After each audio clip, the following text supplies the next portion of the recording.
We did a poll from our awesome Nerd Cave community, and if you want to be a part of it, all you got to do is go over to facebook.com/group/Nerd Cave. That's group, not Groot. Is it Nerd Cave? Yeah, it's Nerd Cave. We had nominations. Mm-hmm. A lot of good movies that were nominated. We have a tie. Oh, really? I wonder if it's my same tie. Star Wars: The Last Jedi and Logan. Yep. Okay, Yeah. that's fair. So they both split evenly. The runner up to that is Guardians of the Galaxy Volume 2. Oh, that's Very a good fun one. movie. So there you go. There's our community Very good superhero movie year. pick. Yeah. I know that my movie is going to be like, it'll be unexpected. So Murder on the It is. we can actually. save the bulk of our, because I don't want to take up 40 minutes Yeah. arguing the movie. So we'll talk about Yeah. it after. Yeah. It's really tough to decide between The Last Jedi and Logan because Logan, to me, did what The Dark Knight did. It transcended its genre. It was more than just a superhero movie. Yeah. Because you could take The Dark Knight, and it's a very good crime drama film. Yeah. Beautifully made, beautifully shot, score was great. And I say the same thing with Logan. It had a lot of elements of an old school Western, just with mutants. And it humanized a lot of the characters. And Patrick Stewart's performance as Professor X was one of it, with that genre, might have been the best performance that I've ever seen in that specific genre. Yeah. And to me, it was just a perfect send-off to Hugh Jackman's character. And I loved every minute of it from start to finish. I've seen it multiple times. I actually would recommend anybody who hasn't watched the noir version, which is in black and white, actually makes it even better. I still need to see the noir version because I Right. know It's I would love really, to watch really that. good.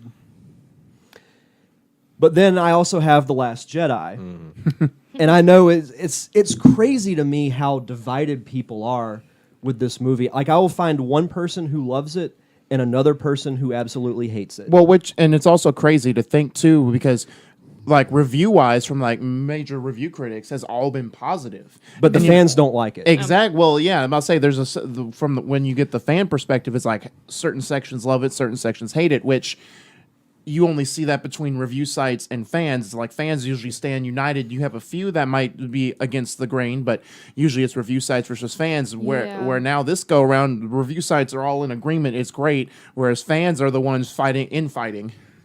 Yeah. There were problems that I had with The Last Jedi that I won't mention on the podcast because I know it's still a relatively new movie and not everyone on this panel has seen it yet. But I, for the most part, enjoyed the direction that they went with it. I can respect That I respect that. That being said, Logan probably edges it out a little bit, but it's really, really close for movie of the year. So I'll say Logan barely beats The Last Jedi. Okay. Just because of all the powerful performances, especially by Hugh Jackman and Patrick Stewart. I agree. And just I thought the story was really good. Just the theme of it was really good. So I'll say Logan barely edges out The Last Jedi for me for movie of the year. That's a good one. Now, for my selection, I dressed accordingly.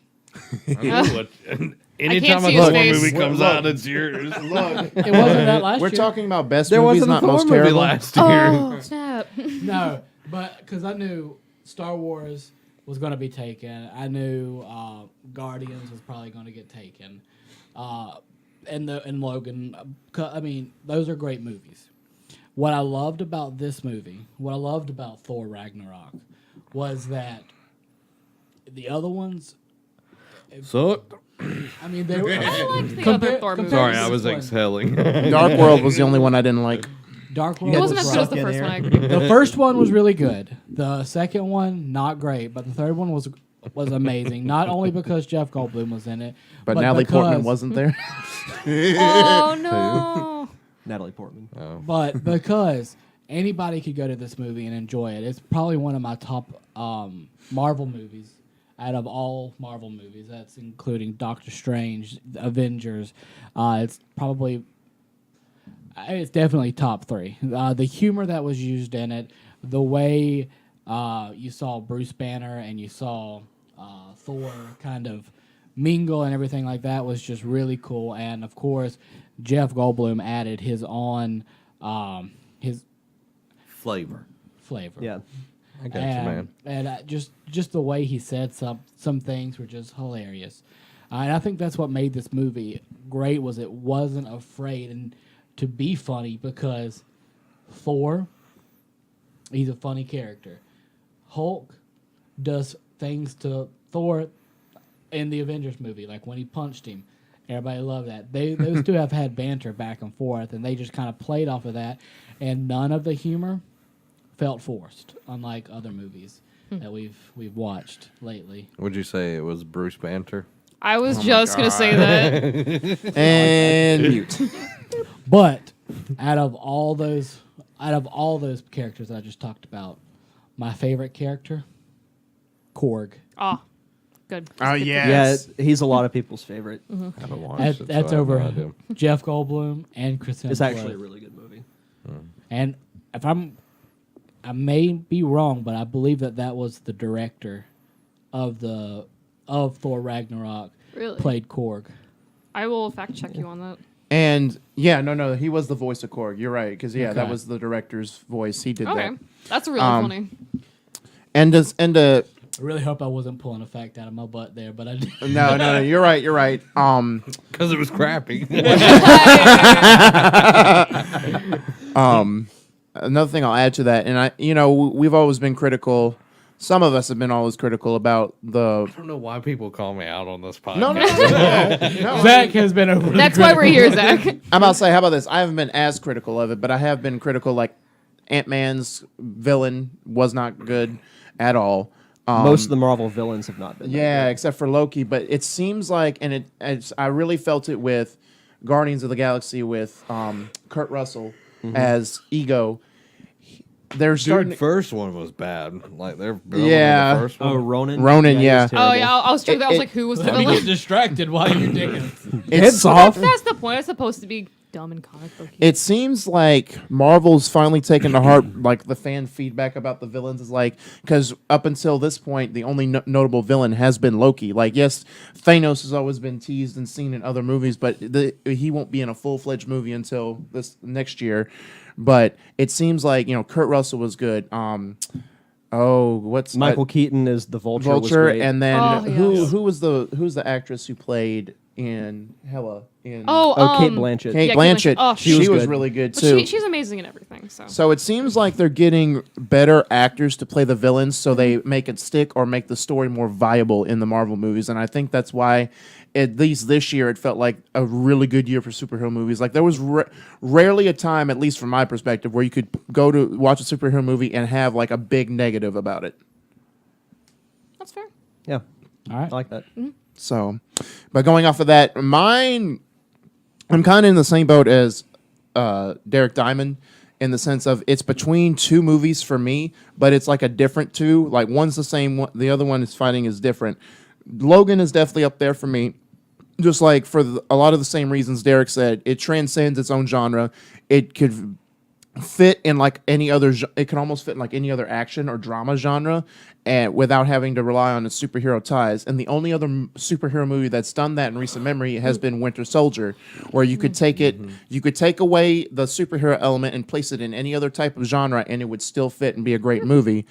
And the fact that, like Derek also said, Hugh Jackman and Patrick Stewart, their final rides as their characters, presumably for right now, were fantastic. Professor X especially, and just the fact that when you get to like his arc, like his story about why he is the way he is, it's really saddening to see that this great man and this great like mentor and icon in the X-Men universe has deteriorated to this level. Like not of his own volition necessarily, but just because of natural human deterioration, was really sad to see. But the other movie that I was really impressed with, and I know Zach, you did a whole video segment on it over the summer. Wonder Woman really stood out to me this year too. Yes. just because and I said this, I had the same feelings about Force Awakens when I saw it. Like when you have this strong female lead, back in the old days, they always used to like, instead of focusing on the talents, they always focused on how could we sexualize this character or, over sexualize it and just make it into like, something it's the movie like that takes away from the movie. But with Rey in Force Awakens, I really appreciate her character because they didn't have to dress her skimpy or make her like this dumb blonde character type. No offense. I'm not naturally blonde. Okay. She didn't say she was. Wait, no, you looked over at me and you were like, sorry. But you didn't say you were. You weren't dumb. You said I mean, that just goes to show. the dumb blonde. Hey, I'm not blonde. That was too good. Sorry, that was too easy to get. I'm not denying. I'm not. There's too many negatives in that. I have dumb moments. I acknowledge that.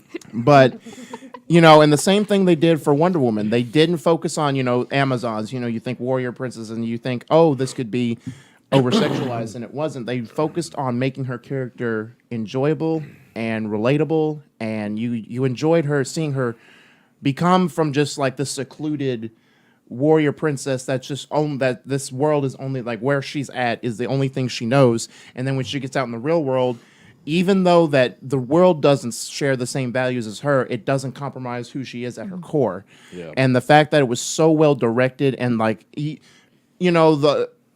if you paid attention enough, you saw the plot twist coming at a certain point in the movie, but just the fact that the whole premise was set up and done so well is really what I enjoyed about it. Because ever since the DCEU started, there was a time I had I very felt strongly about this is the movie that I really enjoyed. I enjoyed certain aspects of Batman v Superman.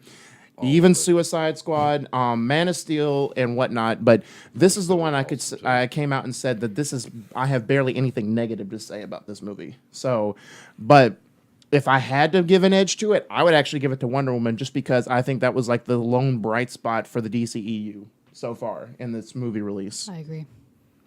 Batman v Superman. Come on, man.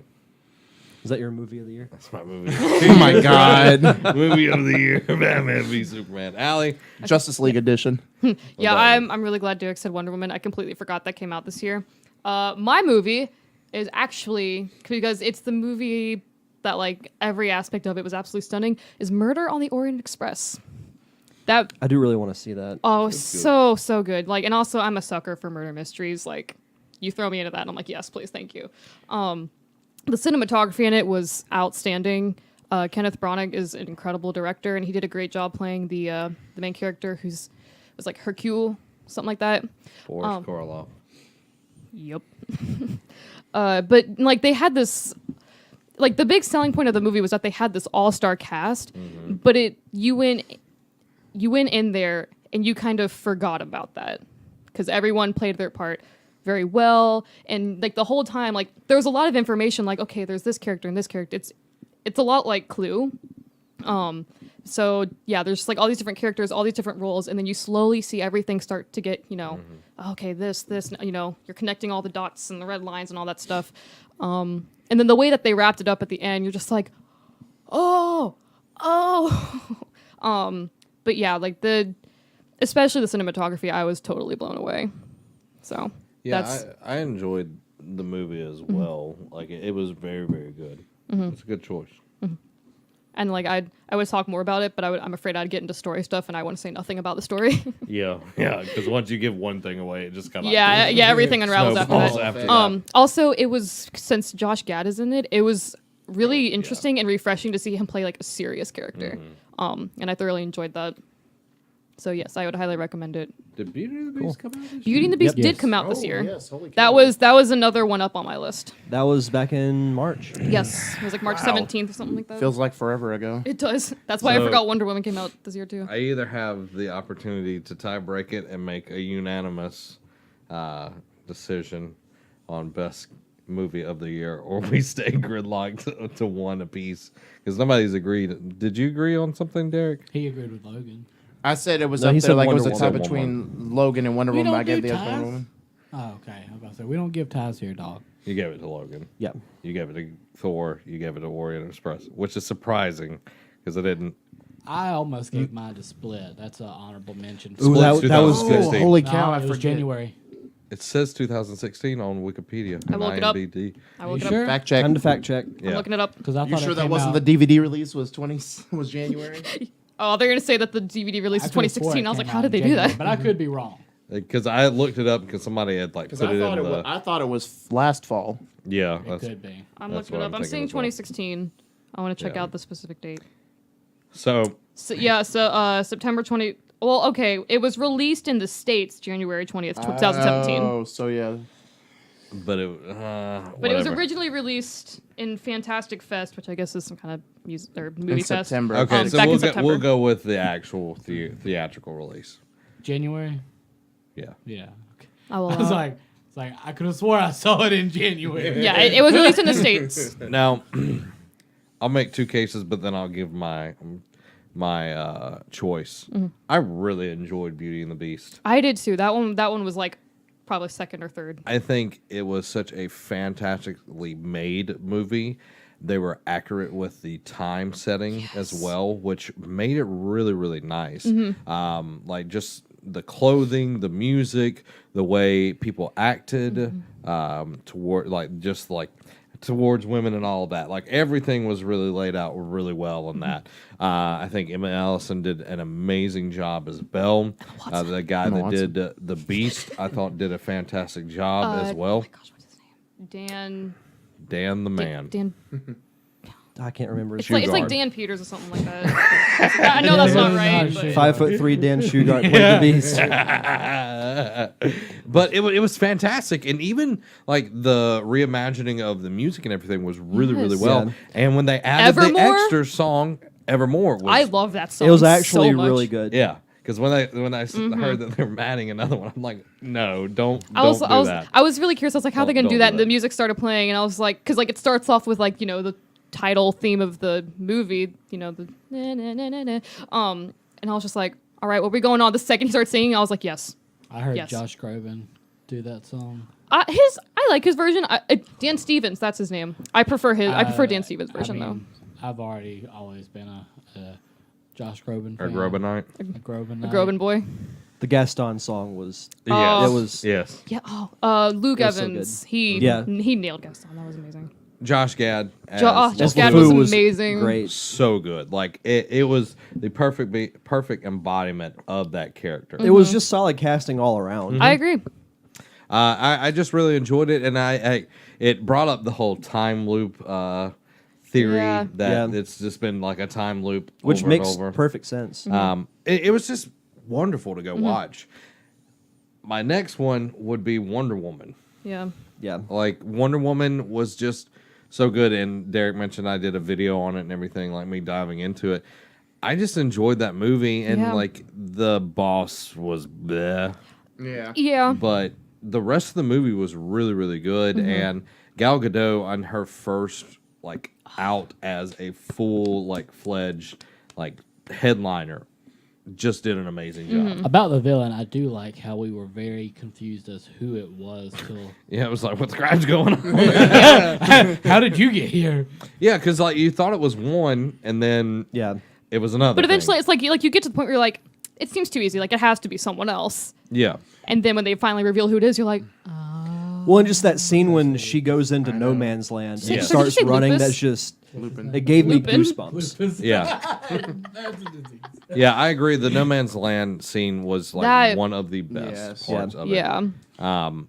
So, And you ju- know, go ahead, I was gonna say, I forgot to add the fact that now I don't remember if it's actually confirmed to be true or not, but I read articles, or I saw articles on around the time the movie launched that had Gal Gadot not gotten this role, she would have quit acting supposedly. Yeah, she was going to move back to Israel. So this saved her career essentially. Honestly, yeah. So there you go. I'm glad for it. She's an incredible actress. Yes.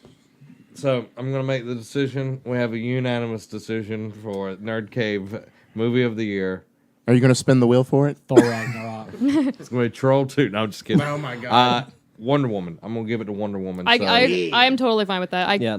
As I was thinking, I for some reason was thinking it came out last year, Yeah. I just completely forgot. So there you go. Wonder Woman is the great movie. Nerd Cave movie of the year, 2017, 16. Hey, guess what? 2 years in a row. Batman versus Superman. Batman versus Part 2. Actually, whenever I went and saw Wonder Woman, because I saw it at the premiere. Didn't I, we go together? Yeah, No. well, I met up with you guys. Like, Oh, yeah, that's right. they were actually giving out little Wonder Woman pins, and I got it, and so I put it on my shirt, and after I left the theater, I was like, I feel empowered holding this right now. So it's hanging in my car. All right. So game of the year. Let's do TV shows since we're doing Okay. film kind of Gotcha. stuff. All right, TV show of the year. There's been a lot of great stuff that's Oh. been coming out. I don't A mind. lot of continuing shows, a lot of new stuff from the community side of things. Let me get Like over your there. background, by the way. Thank you. I love that. So that's going to be my. We'll game we'll, of the we'll year. talk about that here. In a second. We had several that have been nominated, but an overwhelming number of people voted for Stranger Things Season 2 Hey. as the community TV show of the year. Coming up second, The Punisher with only 2 votes. So, wow. I do really want to watch The Punisher. I've heard good things. crushed. So good. Neither one of Crushed those it. I've seen. What are you doing with your life, Daniel? I need to get Netflix is what I There's a need to door. do. I want you to see yourself through it. There's a door you can walk through. And it. I'll come back from Game of the Year. There you go. All right. So, Derek. So, I have not seen The Punisher. Mm-hmm. I have not seen Stranger Things season 2 yet. But you watch Iron Fist and you give it the Iron Fist. No. I watched one episode and I'm like, no, I'm done. I can't do it. It was that bad. But I am going to give it to another Netflix show. One that kind of flew under the radar a little bit. Oh, this is what I think you're going I to know do. what you're going to say. I'm going to give it to Glow. So do I. Glow Good is for my it right there. Yep. It took a concept because wrestling is catered to a very specific audience, but the way the show was done, it appeals to everybody. I heard so many people at work and on Facebook say, "I hate wrestling, but I love the show Glow because the acting was really good, the cinematography was great." I never thought that I would take Mark Maron seriously as an actor because I think of him as a comedian or hosting a podcast in his garage. But he did a very, very good job as the director of the Glow show. And I will throw this out there. I wouldn't say he'd be my number one choice, but if they were to do a Stan Lee biopic, Get him as it. Oh. he would be one of the top choices for me. Nice. But no, Glow was great. The way they filmed the actual wrestling stuff was good. They really delved into the psychology and what it takes to do it. They really developed the characters very well, and I can't wait for season 2, which I hope comes out in 2018. I don't know. I don't think they've announced for sure yet, but that's my choice for show of the year. I loved Glow. I only watched a few episodes, and it was a really well done show. And I want to get back to it eventually, but it was what I did watch. I agree with you. Very good show. And the fact that it took place in the mid 80s, the soundtrack is just so good. So yeah, Glow. Shout out to Netflix. It is my choice for show of the year. I missed that. Now, honorable mention for me. I'll go ahead and say it. The Punisher. oh, okay. I know. I just could not give it. No. I have an idea what it is, but I think I'm wrong. But I think I know what the other one is. Keep going. But The Punisher, it was a great show. I loved it. I mean, I'm not one for violence, but I loved the violence. I loved. You watch Game of Thrones? I'm talking about I don't like violence. whatever. But anyway, I loved how it was shot. I loved the bonding between the two main characters, which is obviously Frank Castle and then Karen. Karen Page. no, Oh. she's in it, but she's not in it a whole lot. Oh, Daredevil. No, it's Night Nurse. if you would let me explain. Luke Cage.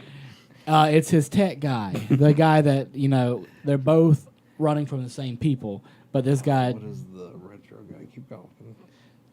But anyway, it's my second favorite show. The number one Stranger Things season 2. See, I thought you were either going Stranger Things or Game of Thrones. I mean, I could give it to Game of Thrones, but like this season of Stranger Things 2 brought it. I mean, it had a good soundtrack, great music. I mean, great acting from all Those kids are from amazing. everybody. You didn't like the seizure part? It was No, like- he was very realistic. I was just mimicking him. But I mean, everything you wanted in season 2 of Stranger Things, you pretty much got. I mean, Super Bob. I mean, God. I No love- spoilers. We can't talk Robbie. about I'm just saying, I love Super Bob. Sean Astin is incredible. I love him. From Bob's Burgers. No. Terrible show, by the way. It's a good Do show. you like I do butts? love Bob's It's a Burgers. terrible show. Derek, do you like butts? It's a terrible show. All right. Tyler. All right. Derek Daniel, Okay. show of the year. So there's a couple like now. I know we don't. I don't know if we ever established like for some TV shows that start off like the first half of, like half of them start the end of last Well, year and the since second half. we let Split slide, Yeah. we'll let It released. I in mean, 2016, we'll let them 2017. slide. I mean, just like to cover the second half of Arrow, it was really good. Pretty much like one of the best seasons in a long time since season 1 and 2 for me. And just like the season finale was pretty much like the best episode of Arrow I've ever seen. Yeah. In this 5-year run. This year it's been kind of okay. Like the 2-part Deathstroke episode was really good, but it's just been okay. It seems like after they closed the chapter of the 5 years away on Leanne Yu, they've kind of lost footing on how to like keep the show going consistently or like give a really good backstory. Another one though that I really liked was, and this is slowly becoming my second of the CWDC shows, Legends of Tomorrow is really good. Like it's over, like at this point it's over the Flash for me. Like I love the Flash, but the way Legends is structured, and if you saw I'm watching Legends right now, but I would not go as far as to say it's better than the Flash. so what? You should just go watch the playback. You'll see my face when you said that. Just the fact that, and you saw at an interview, like there was a separate interview, like not Comic-Con or anything like that, but it was with the showrunner, and he said because of the creative liberties of doing a time travel show, they have a lot more creative freedom to do different, weird, quirky things. And some of the best, there were two. It's the shorter of the CW series, but there were 2-3 episode groups that really stood out. It was the mid-season finale from last year, going up to the first 2 episodes of this year that really stood out. And because the Legion of Doom was the main villain, and they Yeah. had a great like the villain. I went into when they announced it at Comic-Con last year. The villains group, it was Captain Cold, Damien Dark, Malcolm Merlin, and Reverse Flash. And just the villains alone had me excited for season 2. Was it Kavanaugh, Reverse Flash, or the other No, guy? it was Letcher. But Letcher actually grew on me because they started him in the beginning of last season of Flash, and I thought, okay. But then as his arc grew, and then what you figured out what he was doing as his main plot in season 2, I really appreciate his actor. But just the acting cast for the villains was spot on for me. And definitely a breath of fresh air compared to Vandal Savage. You can attest to that, Robbie. And then they did 2 villain themed episodes in season 2. And they were both in the group of 3. They did a villain centric arc, and then you found out the apex of why Reverse Flash is doing what he's doing. And then it's the last 3 episodes. You see what they did. They went out to find the artifact that they needed, got it, and then the Legends had to go back and pretty much undo all of that. And it was pretty much some of the best episodes of the CW television show that was on at the time. And just the fact that it's kind of been, unlike Arrow, it didn't lose its steam, but it's been spotty in certain situations. But this so far the start to season 3, like there was a great episode where they went back to one of the team members, like as he was a kid, and they did a lot of callbacks to like George Lucas and E.T. and all that. There were some great scenes played out in a Halloween episode, and one of the villains got brought back, and they did. It was just funny. Like it was a comical sequence, but it was a great action sequence. So they're just continuing just have fun with the show, and that's why it's over Flash for me because Flash, like I didn't like last season a lot because as great as Flashpoint is, it's not my favorite version of Barry Allen because it portrays him as like a selfish jerk. And Yeah. that's not the Barry Allen I'm accustomed to seeing and being taught and talking about. So that's why it took a slight edge last year for me over Flash. But the other two that really stood out, or there's a couple others, like The Gifted is really good. That's like an honorable mention for me. Like The Gifted is really underrated X-Men show. It's kind of hit its apex as far as like story intrigue right now, but there's still 3 episodes left to end it on a high note. But just the fact that it's getting the sour taste of Apocalypse out of your mouth and just giving you a fresh take on some of these X-Men that you wouldn't see necessarily in the movieverse is really great. But the two that I would have it over would be Riverdale, which is really good. It's done under the same umbrella as Berlanti's comic shows. I just binged season 1. It's really underrated. I actually really like it. And plot twist, you realize that the person who plays Jughead Jones is Cole Sprouse. Yep. Yeah. That was shocking to me. Who's that? Zack and Cody? Yeah, Zack and Cody. One of the twins. Disney show. What's Disney? Never heard of them. Some evil mouse corporation. The company that's going They to be truly running the are world. an So. evil corporation, but I respect The them mouse for it. house. But Riverdale is really intrigued, like, because even like I was rewatching season 1, and my mother walked in the room and she watched me saw it and it's like, what is this? Because he looks at me and is like, oh, this is Riverdale, and that's it's based on the Archie comics. She's like, no, I have Archie comics. I had Archie comics growing up, and she read them. But of course, she keeps telling me this is not the Archie she grew up on because the conflicts in Riverdale is not the same as in the comics. Because in the comics, the drama Between was the two girls. yeah, well, and who's going to take who to prom? That was the biggest Yeah. conflict. Here they've turned it into murder mysteries, and it's really done now. Season 2 is going on, and it's really I'm intrigued to see how they do it because last season, the first season was over 13 episodes. Yeah. This one, it's just like the other shows. It's a 22 episode arc, and they just ended the first major arc on the mid-season finale last week. So I'm intrigued to see how they're going to keep momentum going into the next half of the season, to see if it'll keep that intrigue because it really started off great in the beginning of this season, and just like the overall arc in season 1 was great, and it just brought like a different cast. Like it's pretty much like a modern day Scooby-Doo at this point for me. I'd highly recommend that. But going back, and it's been a while since I've seen it, and I don't think we'll get a new season next year. I think they're doing the Game of Thrones thing and giving it a 2. No, actually, I think it's coming fall 2018 now instead of spring. But Better Call Saul season 3 was really good. I know it's coming off the coattails of Breaking Bad, but it's really establishing itself as its own show. So, and just the fact that you see Jimmy becoming Saul Goodman and his arc keep progressing, and you see his conflict with his brother, because his brother, you see in the beginning of the show that he's got this electronic disease, like he can't be around electronics for a long, lengthy period of time. But you come to find out that it's pretty much psychosomatic. Like it's all like, and there's a big twist in the middle of the season where his brother takes Jimmy to court, and then the plot twist to basically expose his brother as a fraud was genius. And it was pretty much one of the better episodes of the show that's been on in recent years, or in the last couple seasons. And just the way it ended on this cliffhanger, because you pretty much know, because it has Mike Hermantraut from Breaking Bad in the show as well, and you start to see the relationships. And this past season, they introduced Gus, like just to see Gus Fring back, and you see how his empire started.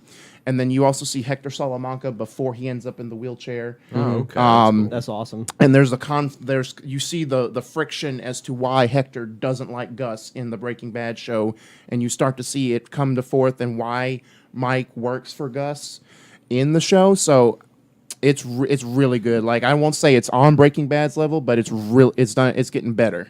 All right, you've talked about 7 shows.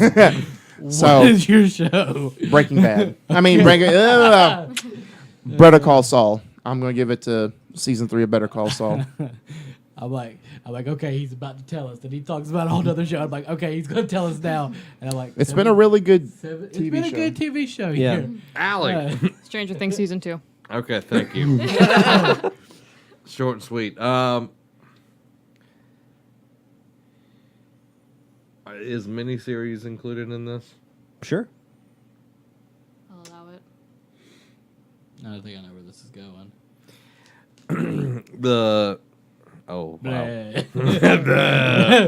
I listened to Derek down there too long. The Defiant Ones on HBO with Dr. Dre and Jimmy Levine was so well produced and shot. If you haven't watched it, it is fantastic. It takes both men's lives and kind of like it starts where they make the deal with Apple to like partner up with Apple with Right. Beats and everything, and then it kind of jumps back where both of their lives are kind of going until they like intersect and become partners and everything. I wish It I is. could watch it. My HBO is still like, no, you can't watch the Defiant Ones. It is fantastic. Jimmy Levine has worked with people such as, of course, Dr. Dre at one point in time, but he's worked with people like John Lennon, Tom Petty, Bruce Springsteen, a ton of people. And it was just really interesting seeing that side of the music industry. And then Dr. Dre, where he came from being a DJ and then like started NWA and all of that sort of stuff. And we kind of saw that in the dramatized version with Straight Outta Compton. But we saw all of that go on, but it also kind of went through the history of the music biz as well, like when CD sales were doing like amazing and then pirating started and everything, and just how Jimmy made his empire by creating a record label and everything. So it was just so well done, and just the way everything kind of just flows with one another. That would be my pick. So we've got Stranger Things down there. We got Stranger Things Glow. So Stranger Things season 2 wins out on Nerd Cave Show of the Year. Whoop whoop.